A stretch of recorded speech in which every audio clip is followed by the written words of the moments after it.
Ẹ kú dédé wòyí o, ìròyìn lérèfé ni mo mú wá sí etí ìgbọ́-yín láti ẹnu ọmọ yín kan náà ni ìyáàfin Lydia Ọbọ́falẹ́yẹ.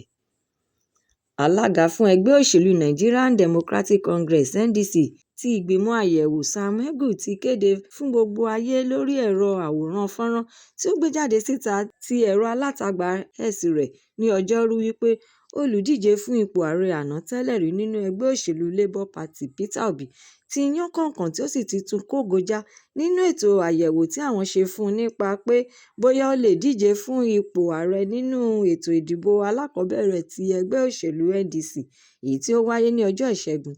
Ẹ̀kúnrẹ́rẹ́ ìròyìn eléyìí wà nínú ìwé ìròyìn Punch.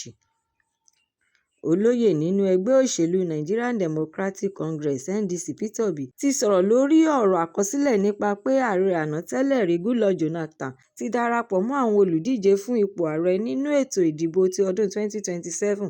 Ó wá tẹ̀síwájú nínú ọ̀rọ̀ rẹ̀ tí ó ń bá àwọn akọ̀ròyìn sọ ní kété tí ó parí àyẹ̀wò rẹ̀ ní ìlú Àbújá wípé òun kò tilẹ̀ wò ẹnikẹ́ni tí ó bá fẹ́ díje fún ipò kankan rárá, ṣùgbọ́n òun gbájúmọ́ àfojúsùn àti èròǹgbà òun láti rí dájú pé orílẹ̀-èdè Nàìjíríà yí padà sí rere kí ohun gbogbo sì tún padà bọ̀ sípò. Ẹ̀kúnrẹ́rẹ́ ìròyìn eléyìí náà wà nínú ìwé ìròyìn Daily Post.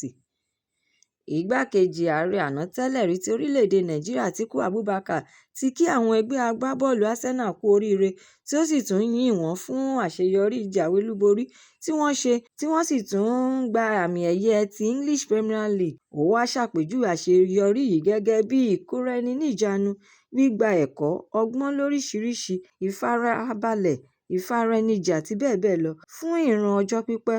Ó tún wá ṣe àfikún ọ̀rọ̀ rẹ̀ wípé bíborí tí wọ́n borí kìí ṣe àṣìṣe bí kò ṣe iṣẹ́ takuntakun, ìfaraẹnijìn, ìṣọ̀kan àti jíjẹ́ kí èròǹgbà òun àfojúsùn ọjọ́ pípẹ́ wá sí ìmúṣẹ. Ẹ̀kúnrẹ́rẹ́ ìròyìn eléyìí náà wà nínú ìwé ìròyìn The Nation.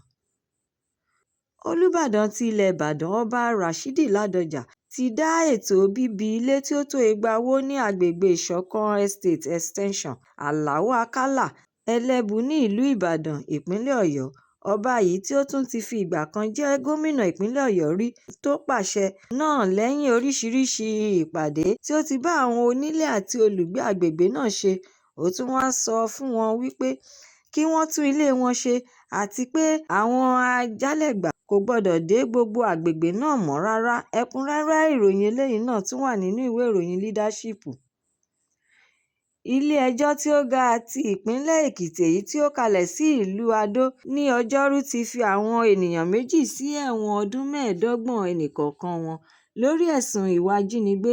Àwọn olùjẹ́jọ́ bíi Ibrahim Abubakar tí ó jẹ́ ọmọ 40 ọdún ó lé mẹ́rin 44 years, Usman Abubakar ọmọ 50 ọdún ó dín kan 49 years, Abdullahi Abubakar ọmọ 40 ọdún ó lé kan 41 years àti Abdulazeez Alebiosu òun náà jẹ́ ọmọ 60 ọdún ó dín kan 59 years ni wọ́n ti jí Ọlọ́run nípè nígbà tí ẹjọ́ sì ń lọ lọ́wọ́ níwájú adájọ́ Lékan Ògúnmóyè ní ọjọ́ 4 oṣù kẹwàá October 4 ọdún 2022 lórí ẹ̀sùn ìdìtẹ̀, ìpànìyàn àti ìjínigbé.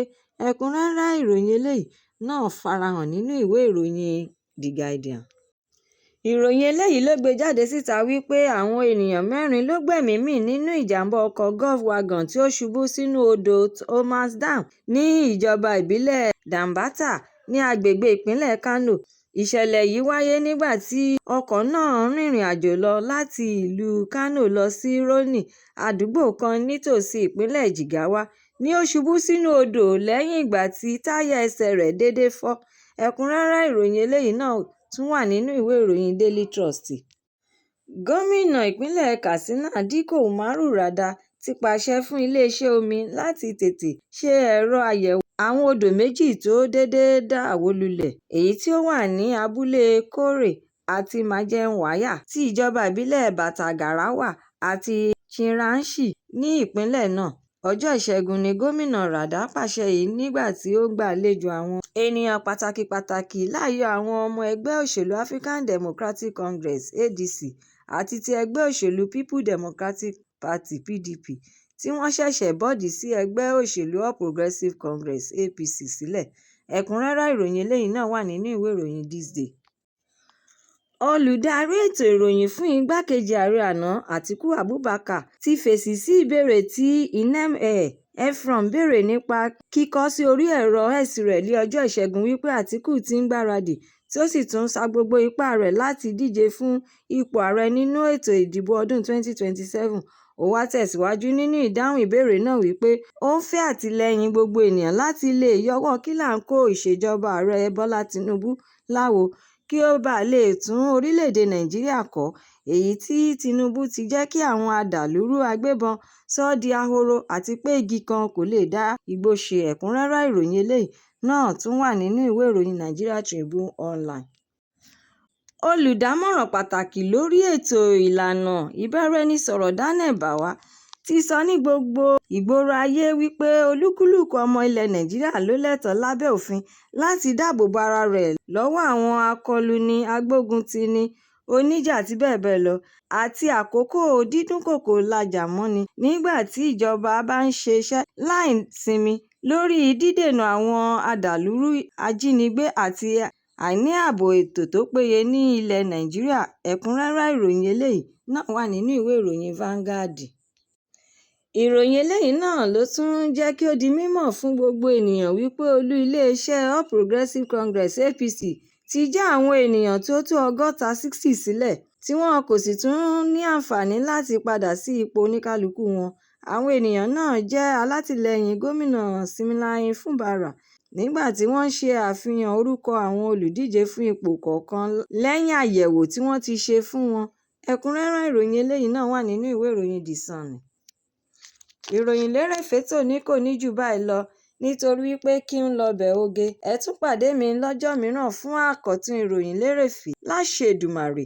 Ẹ má ṣàlàyé lọ kàn sí YouTube channel ìròyìn lérèfé kí ẹ jọ̀wọ́ kí ẹ bá mi subscribe, kí ẹ má gbàgbé láti fi èròǹgbà yín ránṣẹ́ sórí rẹ̀ kí ẹ bá lè máa ní àǹfààní láti máa gbádùn ìròyìn lérèfé síwájú àti síwájú sí i. Ẹ ṣé mo dúpẹ́ nígbà gbogbo tí ẹ̀ ń gbọ́ mi. Ó dàbọ̀.